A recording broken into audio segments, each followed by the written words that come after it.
Guys, it's Natalia and welcome back to Glossy Confidential. I'm here today with a quick review for you, and I'm going to be reviewing the Makeup Geek Full Spectrum Eyeliner Pencils. These were released a few weeks ago. I picked them up on launch day, as you expect, and I've had them for about 2 weeks now, and I've pretty much used them all, and I can give you my review on them. I've kind of wanted to put off doing this until I had an opinion of them. I can safely say I've put these eyeliners to the test. I've used them as a base, I've used them in my waterline, lower lash line, top lash line. I've used them. I have put them to the test. I'm going to give you a spoiler. They're amazing. They are such good eyeliners. It's really surprised me. I really like it because you can get things individually, but they also do sort of value bundles, and so I'm one of those people that for everything that's ever been released from them, I've got the value bundle. When it first is launched, I've got everything. I've got the pencils, I've got the pigments, I've got the eyeshadows, I've got the blushes, I've got the contours, I've got the gel liners, I've got the lipsticks. The old ones have been discontinued. If Makeup Geek has released it, I have got it, everything except the brushes. So I was actually a bit skeptical. I've come to expect a lot from Makeup Geek as a brand, and with these ones I'm just like, it's going to be a bit weird. I've got the Urban Decay 24/7 Glide On pencils, and I absolutely love them. They are sort of one of my favourite eyeliners because they're so smooth and so creamy. They don't pull, they're really highly pigmented. You just sort of glide them on. It's not like, I don't like dry eyeliner pencils that you seem to pull at your eyelids, because you don't want pulling, you want nice gliding on stuff. So when I actually got the box, I looked at the ingredients here, and there's a lot of oils. There's, olive oil, avocado oil, safflower oil, soybean oil. There's a lot of oil, so I'm thinking, okay, these are going to be really oily and slippery, which makes the application really well. But my next concern was these are also going to be really smudgy. These eyeliners, once they dry, they're not going anywhere. I find the Urban Decay ones, they can smudge a little bit from the waterline. You do need to sort of reapply or set it with a powder. These ones, you don't. You can just put it on your waterline and let it dry, and it is done. It is there for the day. It is not moving. It is not pudging. It is there. Like, it is there for so long. I can get at least 12 hours wear out of these eyeliners in the waterline, and it doesn't fade one bit. So this is what the colour selection looks like. You've got an interesting amount of colours. Whoa! Dropped one. You can buy them individually for $9 each, or you can get the whole set for $58, which includes the 10 eyeliners. So you are saving a lot more if you buy the whole set of 10. So they come like this. You've got different colours. You've got nudes, you've got sort of taupey sort of colours, you've got purples, you've got light purple, you've got a dark purple, you've got a dark blue, you've got a mint green, a sort of a ocean green, a black, a brown, and this really beautiful kind of burgundy, unusual colour. So I will insert application swatches here. The first one is Nude. Nude is a really nice nude. I've worn that in the waterline heaps and heaps of times, and it just doesn't go anywhere. I absolutely love it. The next one I'm going to talk about is Spice.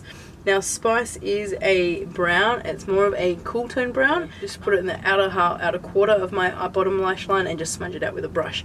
They do give you enough time to smudge before they set, but once they set, they're done. The next one I've got here is Espresso. Espresso is another brown. It is just a flat matte brown.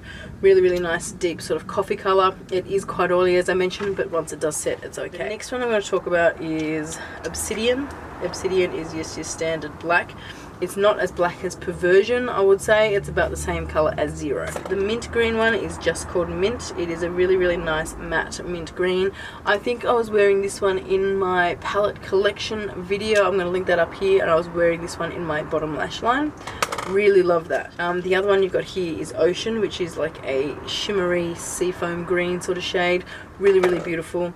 The blue one here is called Cobalt, which is another matte shade. It reminds me a little bit like Urban Decay Chaos. Let me just see if I can get that. I'm going to say that's a dupe for Urban Decay Chaos. So these ones are $9 each. Chaos, $20-something. Okay, the next one I've got here is Orchid. Orchid is one of my favourite ones. It is absolutely beautiful. This is the shade I was wearing in my peanut butter and jelly palette review. I actually had that one underneath my lash line with the purple shade jelly on top of it. Absolutely love this one. It is so gorgeous, beautiful for spring and summer. And you get a few deeper ones. The deep purple is called Royal, and Royal is just a lovely deep royal purple. I'm sure there are dupes there for Urban Decay ones for that one. That one is nothing, too spectacular. And the next one is Plumeria, which is this really sort of nice berry red maroony sort of shade. Very, very different. I haven't seen an eyeliner like that one before. I can imagine just sort of putting it in the outer V and just sort of smudging it, using it as a base even. You can even use it as a lip liner. There's no reason why you couldn't. It's just a really, really lovely berry shade. So they are the 10 colours that come in this collection. As I've said, they are long wearing, they're smooth, they're creamy, they do not pull at the eye. Once they dry, they're not going anywhere. If you are thinking of getting them, I would say pick up the set of them because you're saving your money with it. And there's not too many colours there that aren't wearable, to be honest. Like I've got the 40 the eyeshadow vault, the eyeliner vault from Urban Decay, and I've got, you know, there's acid green, there's 10 different shades of purple, there's hot pink, there's yellow, there's gold, there's all these colours that, to be honest, you're never gonna wear. These ones, I feel the whole set is wearable. There's nothing there that's too crazy. You can get the set and you'll probably use all of them at some point. So I really do recommend them. I'm just gonna add something in really, really quickly. As I was just doing the arm swatches, a few of them did break. I wasn't using too much pressure. I was just, you know, I felt like I was doing it quite lightly, but the tips did break off. I'm not sure if it's because I'm under intense heat here with all the lights. Maybe the pencil warmed up a bit too much and made it that much more soft. But throughout the weeks when I've been using it, I haven't had a problem with them breaking whatsoever. So 2 different variables there. It was fine on my eyes. May have pressed too hard, I don't know, but it is something to keep in mind. I just did want to point that out at the end here just to let you know. So I'm going to have a link down below to where you can get them from, a link to a blog post which I'm going to have up close photos, swatches, and also going to go through my Urban Decay lines and see if I can find dupes for any of them. I'm going to have them linked and sort of swatched next to each other in my blog post, which is on glossyconfidential.com.au. Thank you so much for watching. Let me know if you like this video, give it a thumbs up, hit subscribe so you don't miss any other videos, and I will talk to you really soon.